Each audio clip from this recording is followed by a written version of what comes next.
Naam, karibu tena mtazamaji. Muungano wa vijana wasomi maarufu kama Etenje Comrades kutoka wodi ya Etenje, eneo bunge la Mumias Magharibi, kaunti ya Kakamega, wamewashauri vijana wenzao kuwa waangalifu na wanasiasa wasiokuwa na maono ya maendeleo katika jamii. Kulingana nao, watahakikisha kwamba wanaelimisha jamii hasa tunapokaribia uchaguzi mkuu wa mwaka 2027. Wakizungumza wakiwa kwenye mkutano wao katika shule ya Buchifi, vijana hao wanasema kwamba mara nyingi jamii hukosa elimu kuhusu aina ya viongozi wanaopaswa kuwachagua, huku wakibaki kushawishiwa na wanasiasa wanaowapa pesa na baada ya kuchaguliwa hukosa kuwahudumia ipasavyo. Lack of civic education, especially in matters election and democracy is concerned.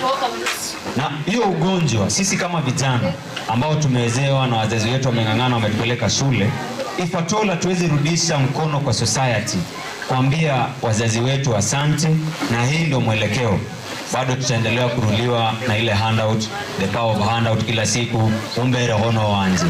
Tutaki tule kiongozi akifika mwisho wa mwezi unapata 1,000 kwa simu, na barabara ni mbaya, watoto wengine wamefukuzwa, haezi enda kwa, kama ni mbunge haezi enda pale kwa assembly ajadili na wengine, unapata hiyo si nzuri.